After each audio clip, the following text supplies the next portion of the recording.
og dinhi ning atong tulumanon. Inyong masayran ang kamaturan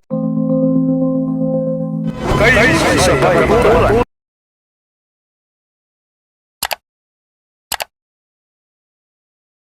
And making them into criminals, even police officers. Forbid that is Okay. We should really fix that, Your Honor, Mr. Chairman. We have to work this out and make this right. Bingo Plus. Ito po yata yung nag-sponsor nung isang concert. Ngayon lang, pati po ako ay kanyang idinawit. Nagpapatawa po siya. Nakita niya yung dating Senador Grace po na nagtatawa. Natawa po at siguro naging successful siya. Napatawa niya si Senador Grace po. Bigla ba niya naman sinabi, tingnan niyo yung mukha ni Marcoleta kung matatawa kayo. Wow! Sige nga, titignan mo nga si Marcoleta. Tingnan ko kung matatawa ka.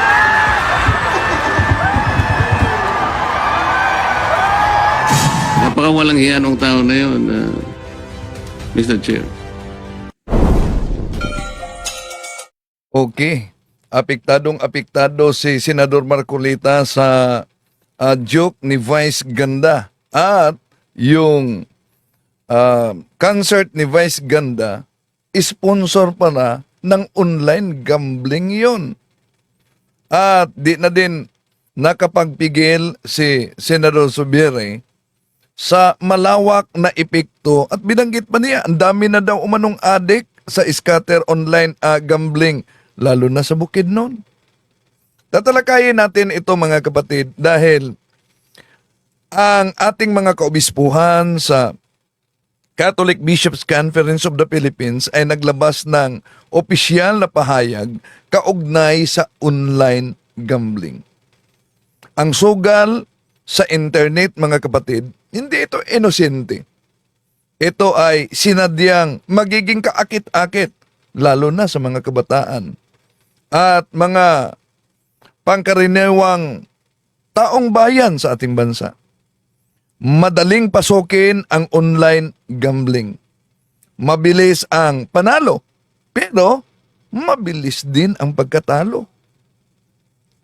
Makulay kasi ang mga patalastas kung mapansin ninyo sa social media at ginamit pa yung mga sikat na mga artista para i-promote itong online gambling na nagresulta ng adiksyon kahit sa mga bata. Pero, ligid ng ating mga kaalaman mga kapatid, ang sistemang ito ay dinisenyo para mahuli sa lambat at magiging lulong sa online gambling ang magagusto nito. Ang akala nilang inusinting laro. Ang akala nilang laro na panandiliang aliw lamang. Pero may dulot pa ng panganib. Imagine, ang sugal mga kapatid, alam natin, hindi naman ito bago. Di ba?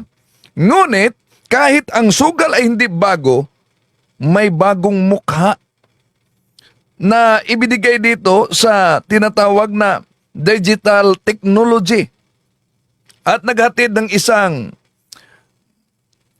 matindi talagang panganib. Kaya nga, si Senador Zubiri di na nakapagpigil.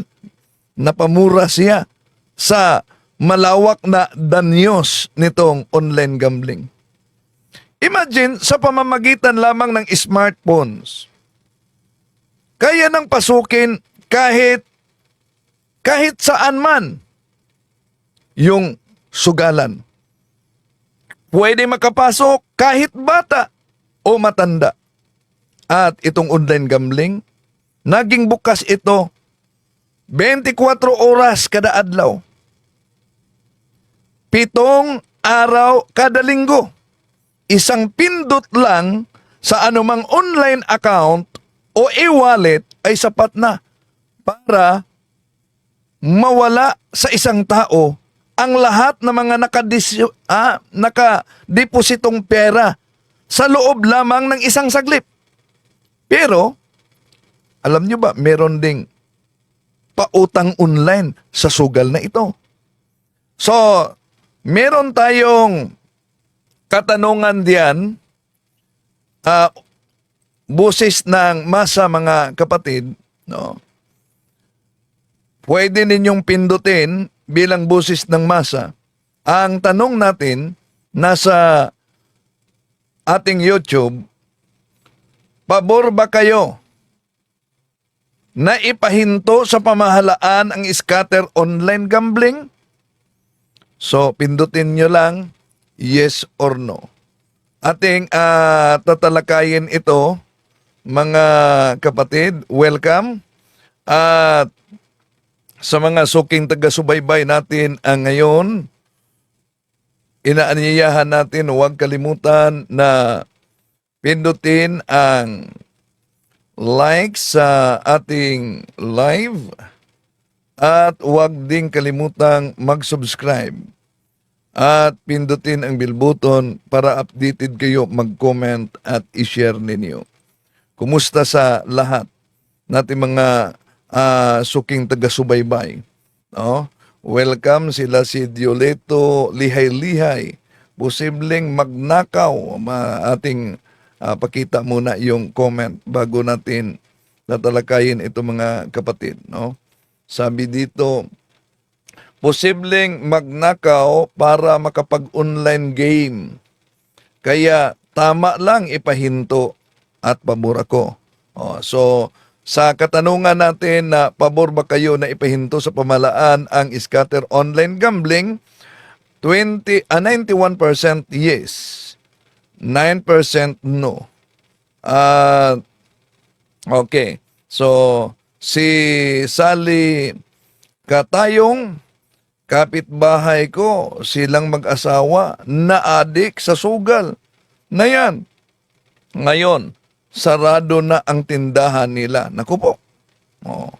So, ang sinabi ni Senador Zubiri dito, diyan umano sa kanyang area sa Bukidnon, daming na-addict sa scatter online gambling. Ating pakinggan ang bahagi sa Senate hearing kaugnay dito mga kapatid. Scatter is, maybe ask the PAGCOR, Scatter is which platform? Who? So iba ito sa Pogo, iba din ito sa sabong sabong online, meron pang scatter, pero naunang sinabi din ni Marcoleta na binanggit nating online. How about naman yung iba pang mga sugal sa bansa tulad ng Witing, no? Okay, tuloy natin. Who operator does Scatter? But Scatter is a game that is being used by all operators. All operators? Yes. There are game providers, Senator Subiri, wherein the operators hook up to game providers. Because not all operators have their own platforms. Not So you all, cannot, we cannot pinpoint the Scatter particular because all the platforms use Yeah, Scatter. the Scatter is a form of a game that is used by many operators. Yeah. Pardon my ignorance, as you know, I don't play this, so I don't know. So, It's like a slot machine game, okay. wherein you win by mga lines and whatever. Okay. Magkano po ang taya, Mr. Chair, Chairman Tenko, sa bawat pindot? Kasi may mga balita, may nagsabing 10 piso, may nagsabing 50. Ano It minimum? ranges from 10 to pataas po. Pero normally it's about average mga 20 pesos po isang taya. 20 pesos. Yes, sir. Ano, isang pindot po yun, sir? Isang pindot po. 20 pesos kagad? Oh, may 10, may 20 po. Oh, tapos gaano ka-often na manalo ka yung tapos pindot mo, tatama ka ng jackpot or Well, Kung sa regulation po ng PAGCOR, meron pong 97% po ang return to player. Yung pong sa bawat 100 pisong itinataya ng tao, 97 pesos po nun, yun din po umiikot sa mga ibang mananaya. Tapos 3% lang po talaga yung kumbaga yun ang napupunta sa operator. So, ang ano po rito pag may natalo ngayon, may nanalo namang iba and so on and so forth. So, but the regulation is 97% po sa algorithm na program na dapat iniikot po yun, Senator Tulfo. Yun nga po yung napagtataka ko dito, mga kasamahan. Dahil sa sinasabi nga ng PAGCOR, 97% bumabalik. Tama po ba, Chairman? 97%? O, yun po yung RTP kung tumagin. Opo. Lahat po yun, maski po integrated resorts, yung malalaki pong land bank, Opo. 97% po, Senator. Dahil po dito, correct me if I'm wrong, dahil nakita nila 97, parang bumabalik yung pera nila, hindi nga lang nila kina-cash out, na laro, di ba? Hanggang sa matalo na, nung makatikim ng talo, nilaro pa rin yung panalo, tuloy-tuloy na, dagdag na ho ng dagdag yung panaya niya. Tama po ba? Tama po yun. Meron pong nangyayari hindi nagka-cash out dahil naiengganyo. Meron din naman po, Senator, na wise gambler at marami din po yun. Kaagad ikina-cash out yung panalo. Pagkatapos, lalo na naman sa ibang araw yun. Mr. Chairman, siguro para we can end the questions sa atong mga biktima, Bisaya ko na lang, Mr. Chairman, para maintindihan. Go ahead. Nanay, So may dala si Senador Zubere dito na taga area niya sa Bukidnon na grabe talaga ang epekto, napakalawak umano ang epekto sa online gambling. na kay gusto isulti sa ato mga ahensya sa gobyerno karon. So si Cebuano ito, sabi niya, Nay, meron ka bang gustong sabihin sa ahensya ng ating gobyerno ngayon?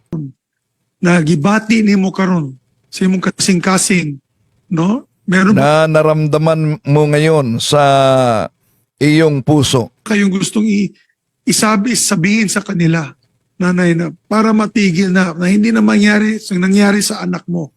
So ano ba ang nangyari sa kanyang anak? Ito bang napaulat na pati buhay na wala dahil sa sugal? Nay, kay luoy kayo imong pamilya. Kung pwede lang unta ka ng maunda So dahil kawawa ang pamilya mo. unta na siya nga sugal ba? Sabi ng nanay dito na dumalo sa Senate hearing na kung maaari mahinto na sana yung sugal na yan. Kaya pati mga gagmayng bata ka mauna baya. Kahit umano mga maliliit na mga bata, marunong na umano nito. Di maliit na bata, gagmay na bata, kabalo na. Pamauna mo. Basta kabalo ng cellphone. So mga maliliit na bata umano, basta marunong sa cellphone, maglaro na umano nitong online gambling. Basta kabalo mag-cellphone. Marunong mag-cellphone. So, salamat na yan. Sa imong pag-anhi, Mayor, thank you for Maraming salamat na sa pagdalo mo. the opportunities. O kay Antonio Concha, salamat. Salamat. Unless other members would like to ask them questions. If our colleagues do not have any more questions, well, with that, everyone present here, especially our colleagues, thank you for your time and participation in this public hearing. Rest assured that we will have next hearing. We will find a feasible date within the month. Or if not, ang target po natin ay mag-hearing po tayo once or twice a month. So be ready, Committee Secretary. Mr. Chair, Go ahead po. Mr. Chair, bago lang pong i-suspend ito, siguro yung condolences po ng buong komite namin sa pangunguna ni Chair Erwin sa pamilyang Concha. At dagang salamat kay Mayor. At hindi lang po sa kanya, Madam Chair, Madam Risa, to all, no? Sa lahat na mga nabiktima sa online gambling. Grabe talaga ang online gambling, parang drugs na yata ito, mga kapatid, At kumitil na din ang buhay. Lalo na yung sa Isabong, di ba? Ilang buhay nang nawala. May mga missing sa Bungero pa. Kung sila man ay ang mga pamilya na nagbikti, yung anak, yung nanay, yung tatay, o yung mga establishments na hinold up nitong mga sugarol na ito dahil sa lulong sila sa online gambling. We give our condolences to all these families po. At the same time, Chairman Tenko, baka pwede po natin tulungan yung family na victim. Ihilingin ko po, Chairman, na kung papayagan ako ni Senator Subiri, bala ko po talaga ilapitan na sila at gusto ko rin malaman kung una, saan po ba nakapaglaro sila, ano po ba yung mga circumstansya. So kung papayagan ako ni Senator Subiri na makausap sila, kasama naman ni Mayor Binasa, at gusto ko rin tulad nila magpaabot ng aming pakikiramay sa nangyari sa inyong anak. At ako po ilalapit sa inyo para makipag-ugnay at malaman kung paano kami, sa anong paraan kami makatutulong kahit po, para maibsiyan yung inyong dinadaanang karanasan sa pangkasalukuyan. Maraming salamat, Chairman. Chairman Al, thank you. Salamat po. Bago ko po tuluyang isuspend ang hearing, balikan ko lamang po si Central Bank Vice Governor Tagonan. Sir, sabi niyo 48 hours sususpindihin ho ninyo yung mga gaming apps sa e-wallets. Tama po ba ang pagkaintindi ko? Yes, Mr. Chair. Okay, I'm taking your word po. So we'll give you actually more than 48 hours. So Sunday morning, wala na po tayong makita pag pumunta tayo sa mga e-wallets na yan, ng mga games na yan na i-redirect tayo sa Oh, yan. Suspindihin daw. Sunday morning, wala na makita. Tingnan natin kung wala na nga ba talaga na makita na ganitong online na sugal, mga kapatid. mga games. Tama po ba? Yes, Mr. Chair. Sige po. Just to go ahead, clarify, go ahead, mawawala yung in-app, di ba? Mawawala yung in-app. Pero pwede pa rin mag-link yung e-wallet, mga bangko, e-wallet, tsaka mga bangko dito sa mga online gambling, whether illegal or legal. Pwede pa rin sila mag-link, correct? Para to clarify, because kami ni Senator Zubiri, kanina pa kami nag-uusap, parang naguguluhan kami sa sagot. Not from the app po. Not from the app. Not from the app. Correct. Kasi for example, pupunta ako doon sa Big Win 2. Tapos nakasulat doon, e-wallet. Pwede ko i-link doon. Correct? Tuloy pa yon, correct? Opo, kasi it falls part of the basic payment service. Yun ang gusto ho namin putulin. Yun ang gusto namin putulin. Kasi pwede ka nga maglaro sa in-app.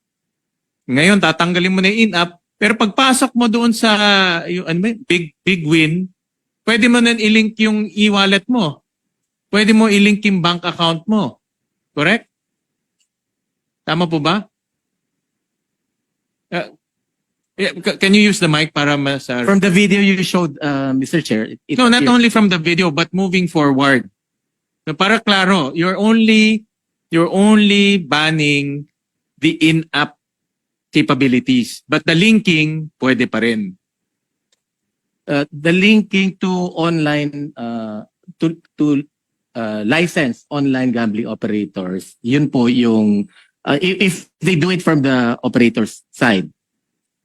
Pero yung pag illegal talaga definitely hindi. Oh, pwede mo pa the long and short answer, pwede pa rin. Correct? Pwede For pa link. licensed.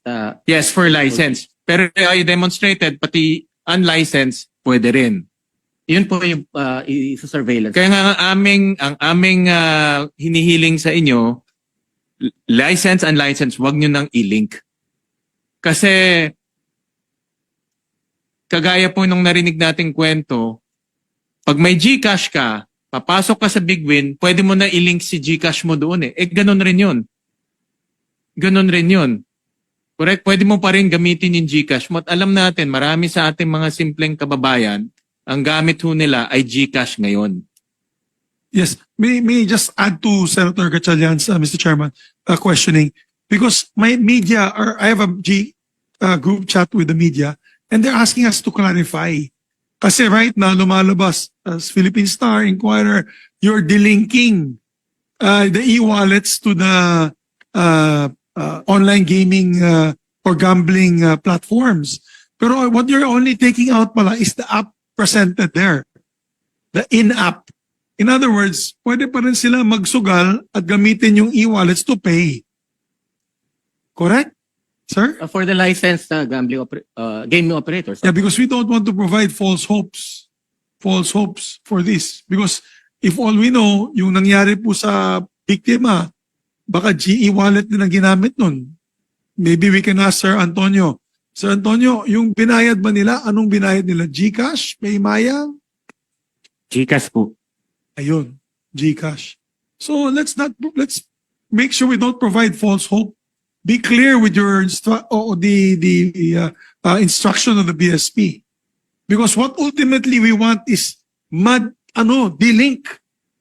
Hindi talaga sila makabayad. Tama si Chairman Al, kung gusto nila pumunta sa pay station, pumunta sila sa pay station or some sort of novel idea like what you do with betting stations in horse racing and even in Sabong now they do betting stations. But right now let us put this in proper perspective. You have taken gambling home. You no longer go to the casino to gamble. You have brought it to your home. Sa loob ng banyo habang natutulog yung pamilya, naglalaro ng online gambling ang anak, ang tatay, ang nanay. At dinala nyo po sa loob ng tahanan because of the e-wallets. In the absence of the e-wallets, hindi po ganito kalaki, 32 million ang lulong na yun o nagsusugal. Your Honor, Mr. Deputy Governor. 32 million ang lulong sa sugal. I hope, pardon me for sounding, I am just very emotional. Because people in my district, all the way in Bukidnon, are gambling addicts because of these Sanamagan online gambling operators. How dare they go to these places and enter the homes of these families, and they're killing people and making them into criminals, even police officers. Nandito si General. Police officers. Nag-hold up. Namamaril ng tao. Forbida, pesting yawa. Okay. We should really fix that, Your Honor, Mr. Chairman. We have to work this out and make this right for the people. Mr. Chairman. Go ahead, Senator Risa. Salamat, Mr. Chair. Sirs, both Chair Tenko at Deputy Governor Tangonan, ayaw ko ring maiwan lang sa false hopes. Parang may putol sa connect na dapat mangyari eh. From the end of PAGCOR, Chair Tenko, pwede nyo na bang utusan yung mga online gambling platforms na bawal silang magbukas at mag-maintain ng account sa mga e-wallets? And from the end of Bangko Sentral, Deputy Governor Tangonan, pwede na bang utusan yung mga e-wallet na bawal na silang magbukas at mag-maintain ng account doon naman po sa mga online gambling platform? Para yung gap, yung disconnect, kaya nagkakaroon lang ng false hope, makonect po natin at masimulan nyo ng magkaroon ng concrete hope, solution dun sa hinahanap ng aming komite.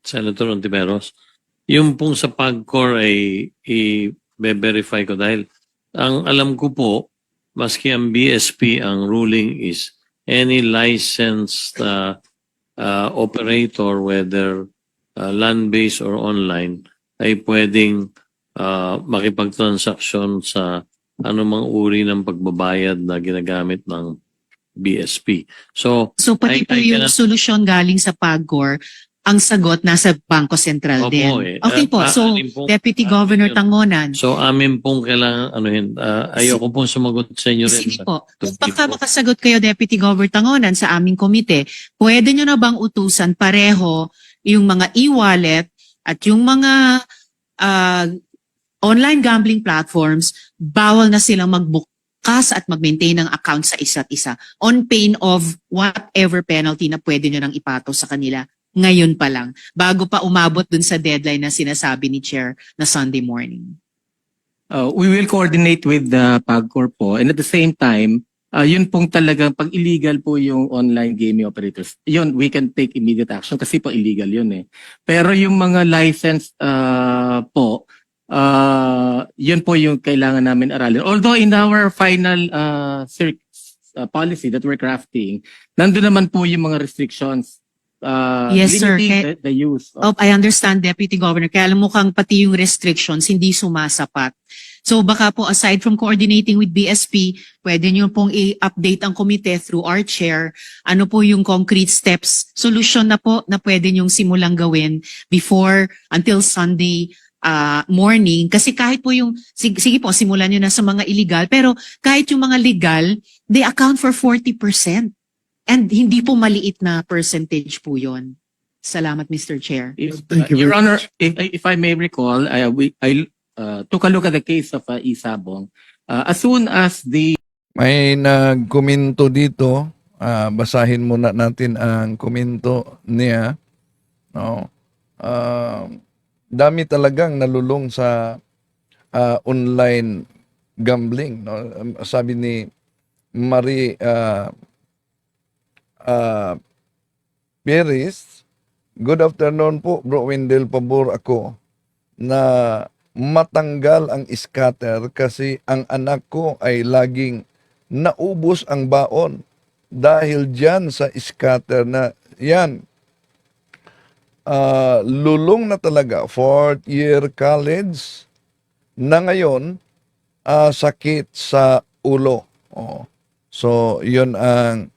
so, si Marcolita, Senator Marcolita, sabi niya, bilang Iglesia ni Cristo, bawal sa kanila ang online gambling o ang iba't ibang sugal at itiwalag ang sinuman na magsusugal. Next will deliver his opening statement is Senator Rodante Marcoleta. Salamat po, Mr. Chair. Ako po ay miyembro ng Iglesia ni Cristo, kaya kapag ako po ay nagsugal, matitiwalag po ako. Kaya alam na po ninyo kung anong posisyon ko dito. Kaya lang, bago po natin gawin ang dapat gawin, gusto ko malaman kung gaano tayo kahanda. Halimbawa, total ban. Noon ay total ban ang ating napag-usapan. Gaano tayo kaseryoso?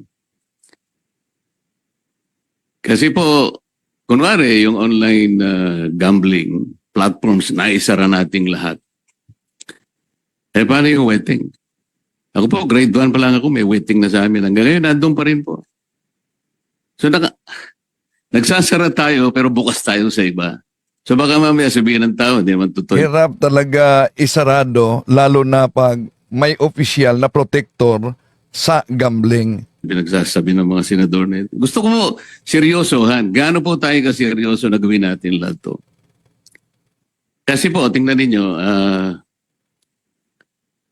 sa public administration, meron po tayong mga key principles in public policy. Ang nakaakma pong key principle in public policy sa ganitong klaseng suliranin, yung pong tinatawag nilang Pareto efficiency. At dito, gustong malaman sino ba ang may-ari sa mga online gambling na ito ni Marcolita, no? At dito din, binanggit niya yung ginawa siyang katatawanan ni Vice Ganda. Ako po lahat ito, kaya lang gusto ko marinig sa PAGCOR. Isasubmit nyo po ba sa komite kung sino-sino ang may-ari ng mga gaming platforms na ito?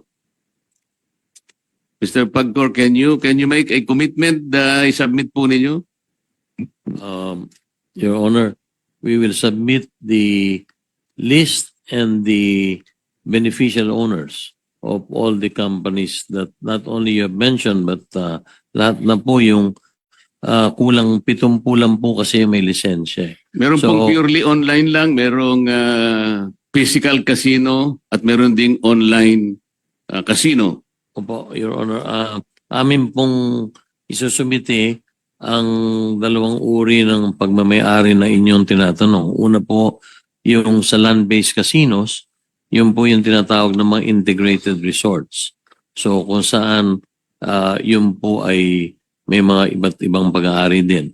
Ngayon meron din po yung mga land-based casinos na yon na integrated resorts. Sabi sa komento dito ni sa Facebook ni Emerson Retisa Makintura, diri sa Moa Bro Wendell, horotanan, kabtangan, baligya dahil sa online sugal. Nako. Sila po ay meron ding online gaming na negosyo, nakalaki po sa kanilang lisensya. At bukod po doon po sa online gaming companies, isusumiti po namin sa committee yung pong pangalan, una yung pangalan nung may lisensya, pangalan ng lisensya, At pangalawa po ay kung sino po ang mga beneficial owners nito. Kulang 70 po lahat, Your Honor. Isasumiti po namin lahat yon sa committee. Ang siguro po, Mr. Chair, ang kailangan natin para mas maging malinaw, sino yung official owner, sino yung beneficial owner, sino yung gaming system administrator, ano yung mga games. Katulad po ng halimbawa, itong AB Leisure Exponent Inc. Yung mga games niya po, ito yung DG Plus, Arena Plus, Bingo Plus. Ito po yata yung nag-sponsor nung isang concert. Ngayon lang, pati po ako ay kanyang idinawit. Nagpapatawa po siya. Nakita niya yung dating Senador Grace po na nagtatawa. Natawa po at siguro naging successful siya. Napatawa niya si Senador Grace po. Bigla ba niya naman sinabi, tingnan niyo yung mukha ni Marcoleta kung matatawa kayo. Napakawalang hiya nung tao na yun, Mr. Chair. Ayaw ko na pong patuksin siya. Ang nag-sponsor po yung DG Plus. Kaya po lumalaki po eh. Gumagamit po sila ng ganong klaseng mga sikat na mga tao.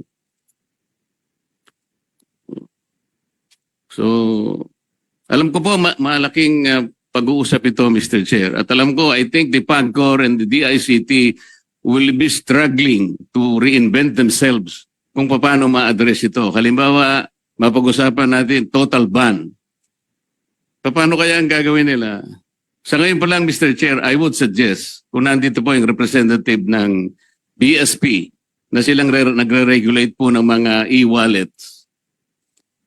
I believe, Mr. Chair, the BSP should issue a suspension order to e-wallet platforms to deny links to all these online game platforms. Ang tanong, maaksyonan kaya, mahinto kaya itong modernong pandemic o virus sa kasalukuyan kayo na nasa internet? Hindi ito isang simpleng problema, mga kapatid, na mga individual. Isa itong pampublikong krisis sa ating lipunan. Katulad ng mga problema sa druga, problema sa alak, at iba pang uri ng adiksyon. Sinisira hindi lamang ang pagkatao, kundi ang kanilang pamilya. At lalong ikatatakot dito yung sinabi sa Senate hearing na dumalo na may nagkitil na ng buhay na minor de edad dahil sa pagkalulong nitong online gambling. No? Yung iba, ang mga sahod o yung mga inipo nila, ubos dahil sa online gambling. Kapos na nga sa pangtustos, sa pang-araw-araw. Ubos pa sa online gambling. May mga kabataang hirap sa mga gastusin sa pang-aaral. Pero may mga nalulong sa online gambling.